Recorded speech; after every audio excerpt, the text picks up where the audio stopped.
Buenas tardes. Me toca a mí abrir este curso y me interesaba trazar un camino que nos lleve hasta la edición filológica digital. Pensando un poco, ¿por qué necesitamos un nuevo curso de edición? Cuando, por ejemplo, España es reconocida por sus cursos y muchos cursos de verano de edición de textos. ¿Qué es lo que aporta este curso? Aporta una nueva aproximación a la edición y una aproximación que, a pesar de que se centra en lo filológico, no solo sirve para el filólogo, sino que creemos que esta aproximación es útil para cualquier persona que trabaje en humanidades y que quiera acercarse a otro tipo de edición. Creemos que este tipo de curso puede enmarcarse en las palabras de Lev Manovich en su libro El software toma el control, cuando habla de la omnipresencia del software en nuestras vidas y cómo este constante trabajo con el software, con la presencia de Internet, lo que ha hecho es que nosotros tengamos una mayor autonomía a la hora de no solo almacenar, distribuir, acceder, pero también de crear objetos digitales. Estamos creando, editando constantemente textos, aunque no nos demos cuenta. Pero no solo es editar textos en versión divulgativa, editar un email, editar una página web, sino que creemos que las prácticas de la filología bien sirven para acercarnos a la edición digital. Este sentido de filología que traemos ya desde el siglo XVIII, desde la modernidad, este sentido de filología en el sentido de erudición, la filología que entra en las academias, en las universidades. En este sentido, creemos que la frase de Kantorowicz de que la forma más extendida de hacer filología es la de la edición de textos, bien se aplica a la aproximación que queremos dar para este curso. Pero bien, hasta ahora los cursos de edición se mantenían en una estructura, digamos, doble, una aproximación desde la historia del libro, desde la historia de la escritura, desde una aproximación, digamos, paleográfica, codicológica. Creemos que a esta dimensión es interesante añadirle una nueva dimensión que es la del estudio de la arqueología de los medios.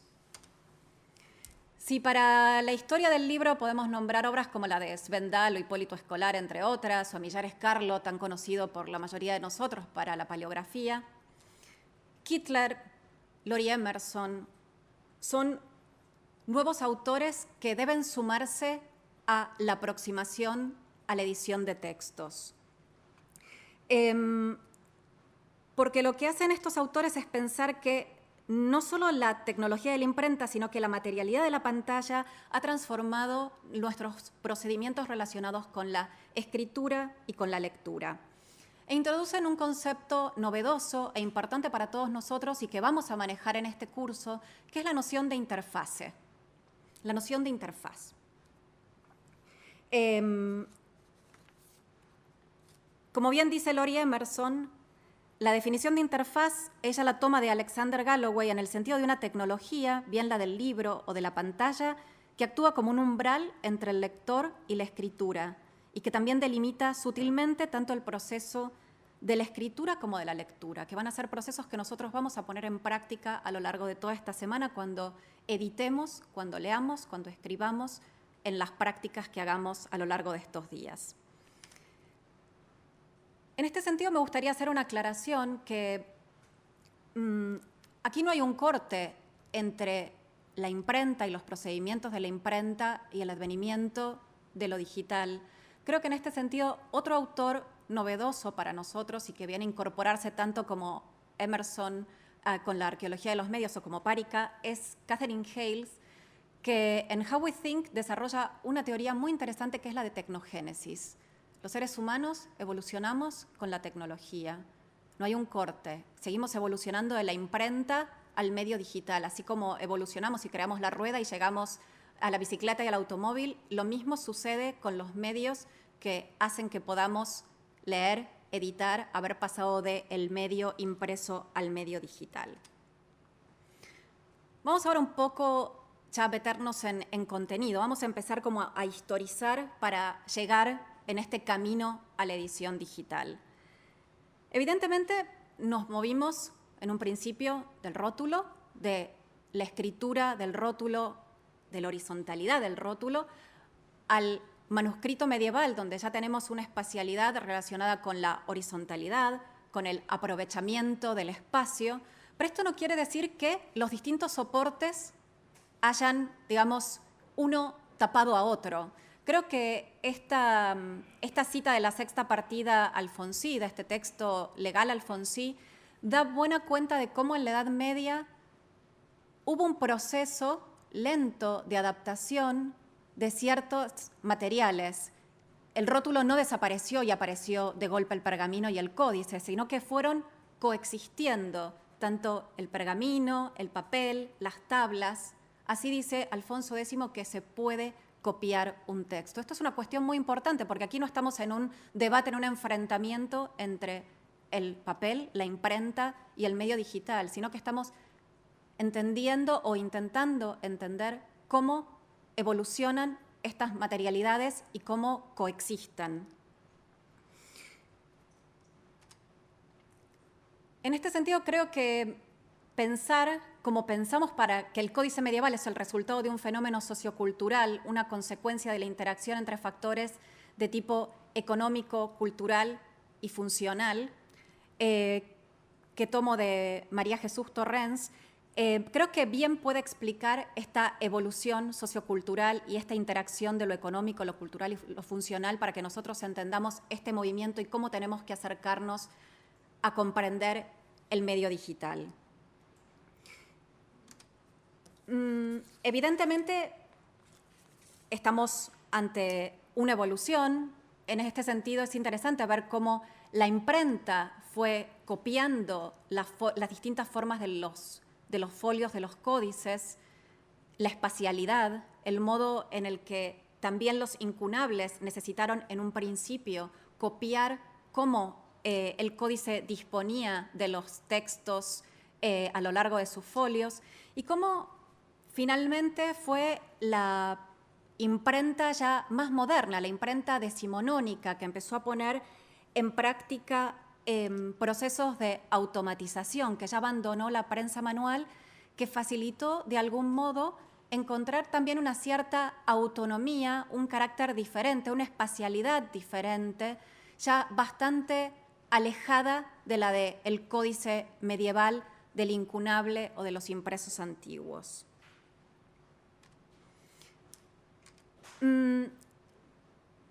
Por eso me interesa que nos detengamos en esta aproximación en el sentido de proceso, de agentes de producción, de herramientas y, como les decía en un principio, de interfaces. Pensar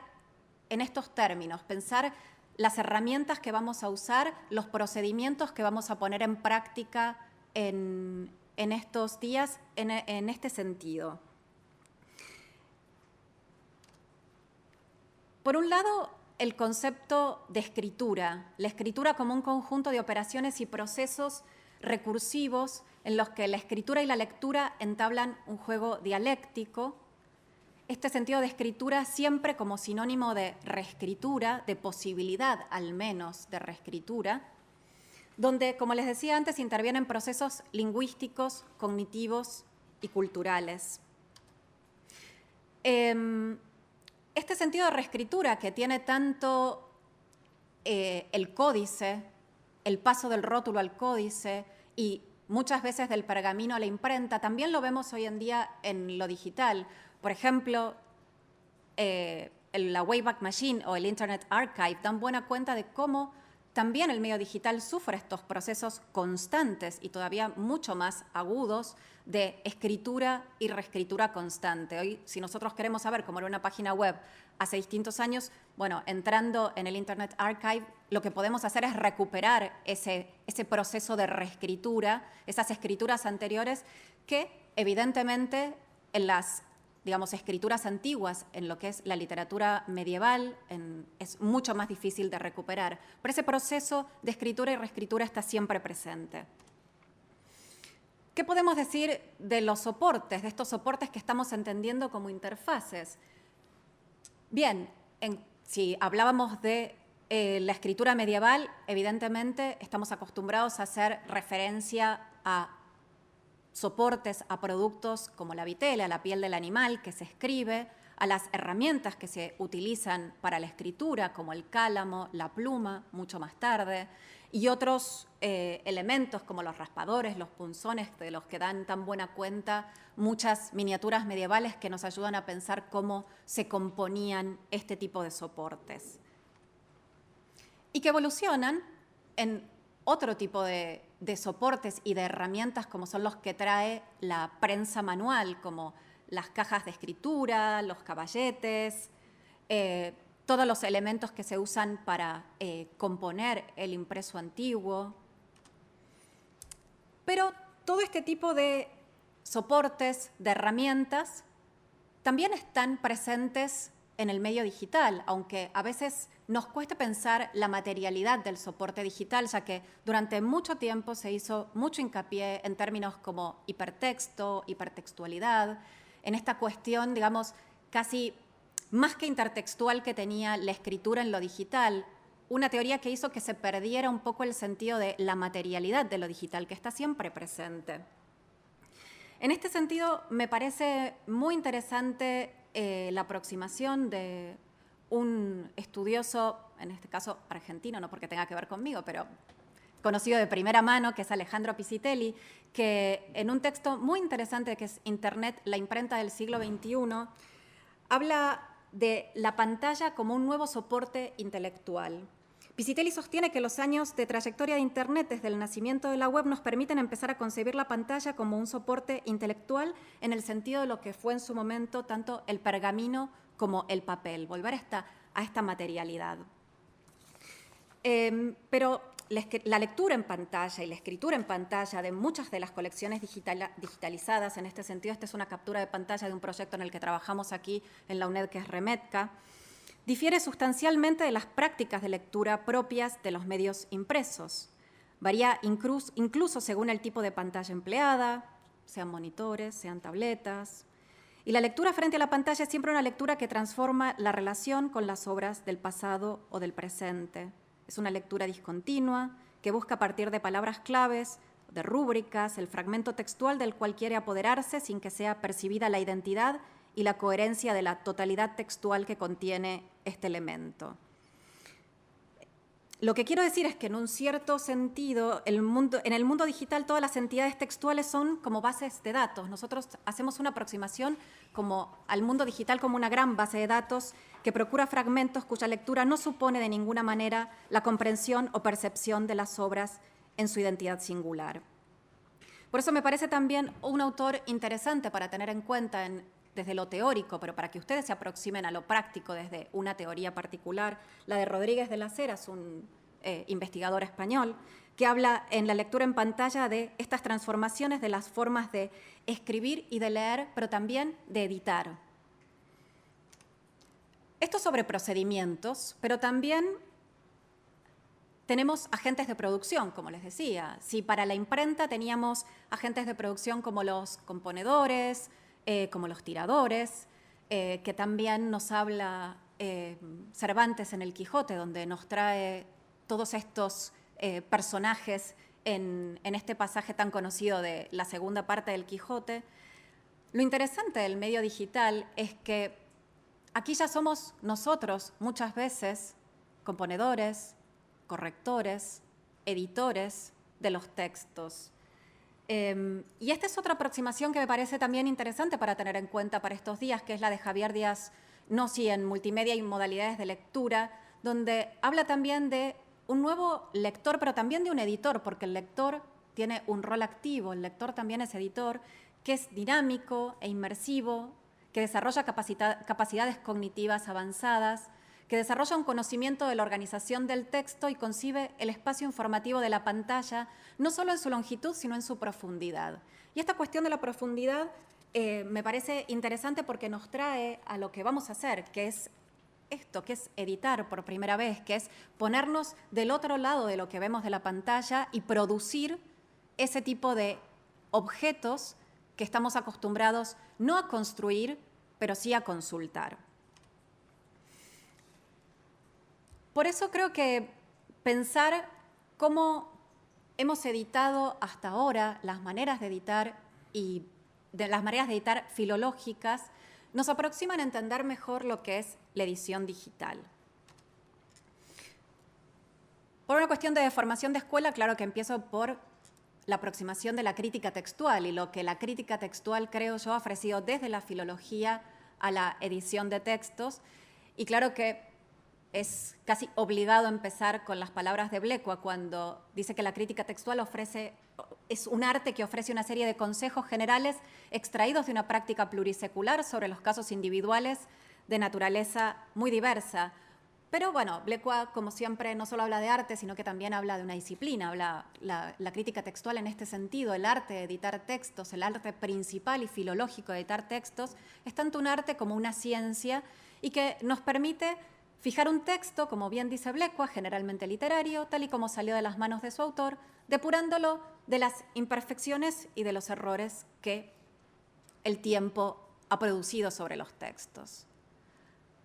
Evidentemente, la imprenta se aproximó a la edición filológica, perfeccionó la edición filológica en muchos sentidos, perfeccionó las formas de la espacialidad de la edición filológica, la forma en la que se fueron incorporando los aparatos de variantes en las ediciones impresas, al principio muy confusas y que a lo mejor en las ediciones decimonónicas hasta estaban separadas por completo del texto filológico literario. Como les digo, la espacialidad de los textos impresos solucionó muchas veces las formas en las que la crítica textual podía incorporar estos procedimientos de edición, como por ejemplo, en este caso, el ejemplo que les traigo del claroscuro de Mena, en uno de los pasajes más difíciles para editar este texto de Mena, donde tenemos muchas lecciones de distintos cancioneros y que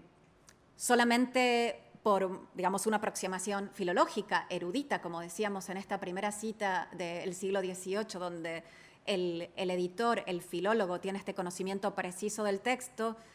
el editor puede decidir que una variante como es la primera, la que viene en los cancioneros cuyas siglas son LB2 y ME1, en el cancro mismo es en el cancro mi sino, en el signo de cáncer, mi destino. Esa sería la forma de, digamos, editar filológicamente este texto desde una aproximación de la crítica textual. Pero como les decía, la espacialidad de la hoja del libro y la imprenta tiene un cierto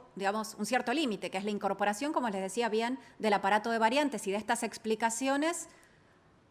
o bien dentro del folio, separado del folio donde se edita el texto, y una explicación aparte. Lo que viene de algún modo a perfeccionar la edición digital en este camino, a solucionarnos esta aproximación a la espacialidad, también a incorporarnos activamente, como decíamos, trayendo estas teorías sobre la lectura y la escritura al principio de mis palabras, es que ejemplos de este tipo de bases de datos, en este sentido el proyecto de Cancionero Virtual, lo que hacen es dejarnos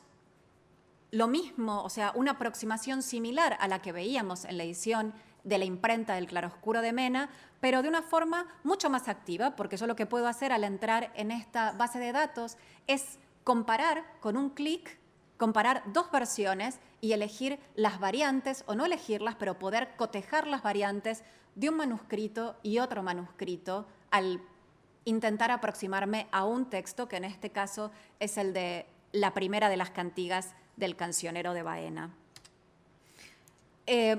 Otras aproximaciones, otra forma de trabajar la interfaz, porque esto también es un trabajo sobre la espacialidad, la materialidad de la interfaz, lo tenemos en un ejemplo bastante diferente, que es el de esta edición de la Confesión de San Patricio, donde ustedes pueden ver que las variantes se incorporan, pero ya no a un clic, sino que se abren en otro lugar, en otro sentido de espacialidad, donde el lector también puede ir eligiendo las distintas variantes de los distintos manuscritos de la Confesión de San Patricio. ¿En qué otras cosas viene a ayudarnos a vislumbrar de otro modo, aproximarnos de otro modo a conceptos muy trabajados por la crítica textual en este caso, al concepto de error, a poder como no solo entender el concepto de error dentro de un aparato de variantes donde nosotros, el lector filológico, hace una lectura inmersiva y tiene que, digamos, delimitar las variantes, sino que el medio digital nos ayuda a poder entender mejor o vislumbrar de algún modo cómo el error puede estar presente en una edición filológica, pero nosotros podemos saber, digamos, dónde está, dónde no está, incorporarlo o no incorporarlo. Esta es una de las tantas citas de lo que es el error dentro, que se utiliza tanto para hablar del error en la crítica textual, que viene del mismo don Juan Manuel, de un texto medieval, pero que también sigue hacia el mundo de la imprenta. Otra cinta interesante de cómo el error siempre está presente en la edición de textos es esta que ya se sale del mundo de lo filológico, que va al mundo casi del bestseller, que es de Patricia Highsmith, donde en Mar de Fondo habla de estas erratas de imprenta que son diabólicas, que parecen estar siempre presentes en los textos que se editan, que son casi imposibles de evitar. El medio digital nos ayuda a poder comprender mejor, a poder trabajar mejor sobre este concepto de error, a vislumbrarlo de otra forma, no solo a tenerlo incorporado dentro de la edición, sino a ser nosotros quienes podemos y quienes, por ejemplo, en este caso, a través de un editor como es en este caso Oxygen, y usando un metalenguaje que ustedes aprenderán en estos días como TEI, podemos también aproximarnos a ser nosotros capaces de distinguir, de editar este tipo de errores. Pero no solo el medio digital colabora con esta mejor comprensión de los procesos y de ciertos lugares de la crítica textual, sino que creo que también la crítica genética se vio ampliamente favorecida por los procesos relacionados con la edición digital. Evidentemente, como su nombre lo indica, y en esta cuestión casi antagónica entre crítica textual y crítica genética, la genética le interesa evidentemente la génesis de un texto, cómo se genera este texto. De hecho, no lejos de los procedimientos de la crítica genética está una herramienta como es la Wayback Machine o el Internet Archive del que hablábamos antes, que permite que nosotros podamos hacer este proceso, esta evolución de la escritura, en este sentido de varios textos, de un proceso multidireccional que nunca evoluciona en una sola dimensión. Y hay proyectos muy interesantes que han puesto en práctica procedimientos de la crítica genética. Uno es el proyecto del Digital Manuscript Project de Samuel Beckett, donde podemos trabajar sobre la génesis de los manuscritos de Samuel Beckett, pero no solamente de los manuscritos, sino también en la génesis y en los procedimientos editoriales de los mismos editores de la obra de Samuel Beckett. Y no solo la crítica textual, la crítica genética, pero otras disciplinas, digamos, ancilares, auxiliares a este tipo de disciplinas se han visto favorecidas por lo digital. Una de ellas es la paleografía. Traigo este ejemplo porque creo que por muchos de los que estamos aquí es conocido en el CODEA, en el Corpus de Documentos Españoles a 1700, puede verse muy bien cómo se incorporan distintas dimensiones de transcripciones paleográficas y presentaciones críticas en la pantalla, acercando así estas dos dimensiones que muchas veces están divididas en la edición de textos relacionados con la crítica textual, donde bien tenemos un apartado, digamos, un lugar aparte para la transcripción paleográfica o la presencia de la transcripción paleográfica solo dentro del aparato de variantes, lo que nos permite la pantalla y esta distribución del texto en proyectos como el CODEA es que una transcripción paleográfica pueda leerse al mismo tiempo y pueda cotejarse con una presentación crítica, con una transcripción, con una edición crítica de un texto. Y otras disciplinas ancilares a la crítica textual y también, por otra parte, a la misma genética, es el estudio de los estemas. Los estemas, digamos, la estematología, una disciplina que en algún momento hasta en el siglo XX cayó en cierto desuso o en una cierta desconfianza, se vio favorecida por el desarrollo de nuevas tecnologías como la estematología. Hay tantos proyectos de estematología digital en este momento que permiten de algún modo arrojar luz sobre este tipo de procedimientos, sobre la elaboración de estemas, donde el editor puede trabajar sobre sus propias variantes, sobre las variantes que ha colado y la que permite, digamos, la organización de las distintas familias en los estemas, ya desde una aproximación mucho más precisa, como es la de ciertos, en este caso de porcentajes, que permiten esta distribución de variantes en una estructura arbórea para el estema muchísimo más precisa.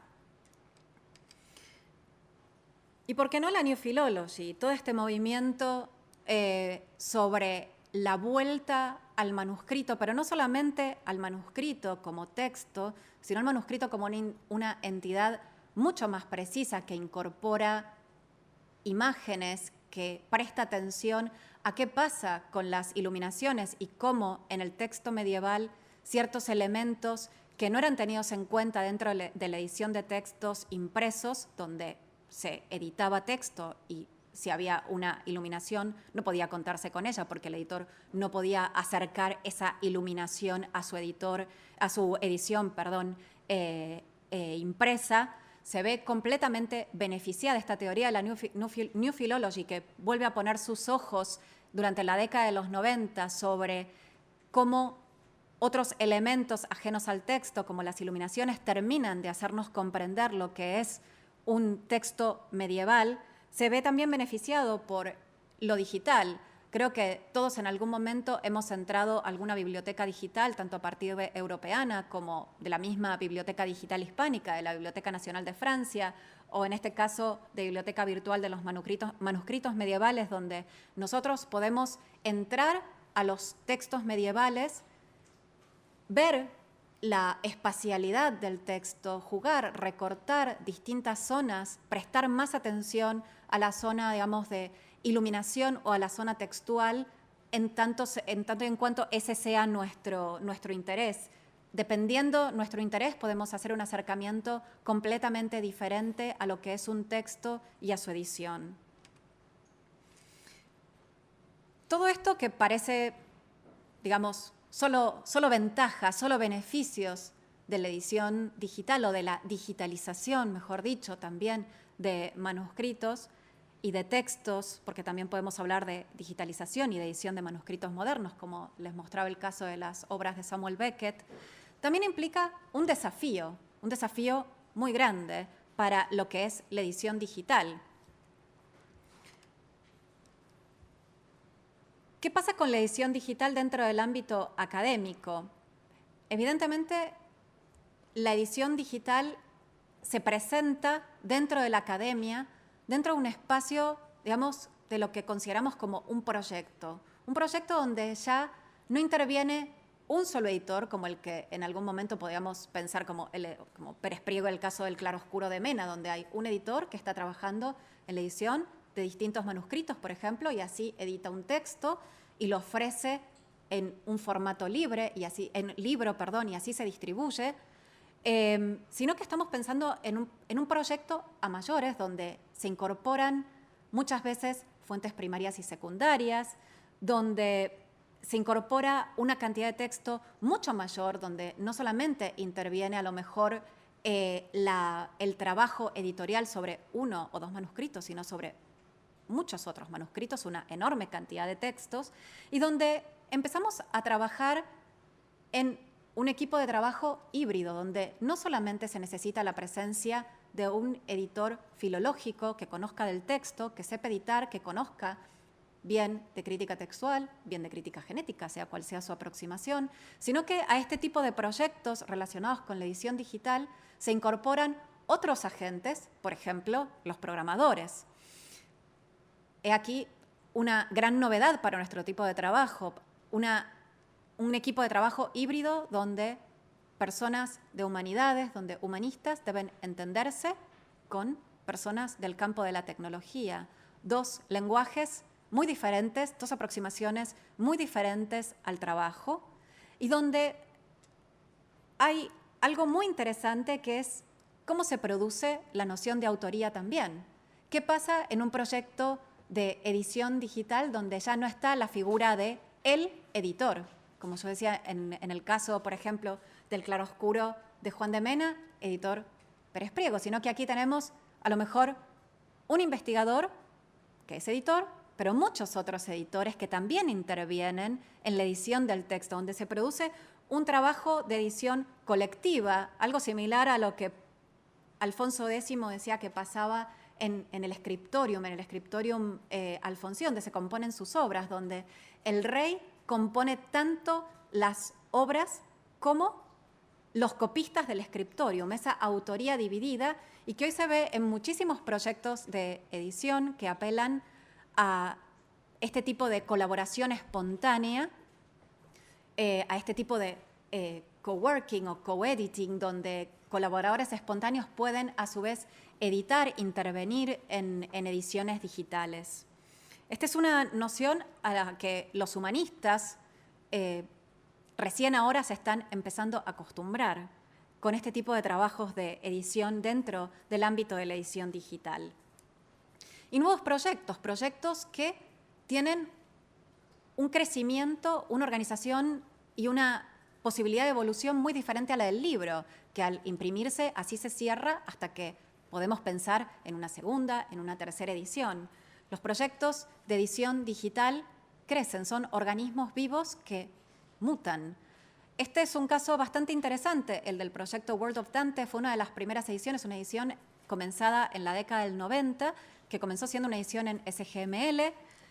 que nunca se detuvo, que modificó su estructura a la de XML-TEI, pero no solo eso, no solo incorporó los textos de Dante, sino que en los últimos tiempos ha incorporado otro tipo de textos. De hecho, ha incorporado textos más relacionados con lo divulgativo, como es el Inferno Revealed, que es casi un bestseller que habla sobre cómo Dan Brown, por ejemplo, se aproxima a, o cómo habla de Dante. Con lo que un proyecto de edición digital no es solamente un texto editado, como estamos acostumbrados al texto en papel, sino que puede ser también muchos textos dentro de un solo proyecto de edición digital. Con esto, el desafío de la edición digital es poder terminar de dar cuenta de las distintas dimensiones de un texto, del de la escritura, esa dimensión de la materialidad del texto, de esa dimensión que podemos encontrar a través de la digitalización en lo que es el scriptum, pero también de lo que es el textus, de la edición digital, ya del texto editado,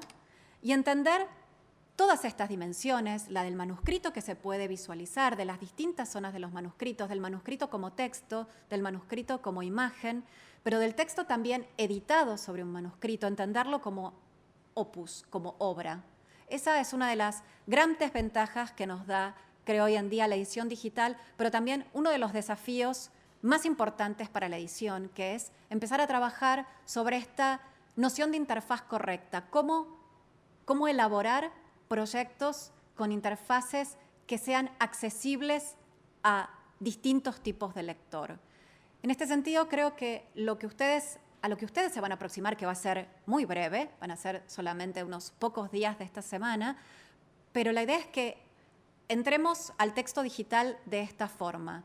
entendiendo que somos lectores, escritores, que podemos editar texto y que estamos generando nuevas formas textuales que a su vez no solo se van a quedar en estas formas de editar o de aplicar herramientas de edición a los textos, sino que todo esto puede convertirse en uno, en otro o en muchos textos que luego pueden ser accesibles en la web y que encontrarán sus distintas formas, no solamente a través de la edición individual, que va a ser lo que ustedes trabajen aquí, sino que ese tipo de proyectos pueden incorporarse en proyectos a mayores donde entra otro tipo de edición de tipo colectiva. Y hasta aquí lo que quería contarles, este tipo de aproximación teórica, breve, pero para dar un marco concreto y teórico al resto de los días que van a ser más de tipo práctico esta es mi aportación primera, que espero les sirva para entender las prácticas de edición que ustedes llevarán a cabo aquí. Claro que cuando termine mi colega Elena González Blanco su presentación, haremos un momento para distintas preguntas que tengamos aquí o online, pero no obstante, todos estos días estaré aquí, así que espero que también a través de la plataforma me hagan llegar sus preguntas, sus sugerencias y que entablemos un diálogo sobre lo que es la edición digital. Entonces, sin más, doy lugar a la presentación de Elena.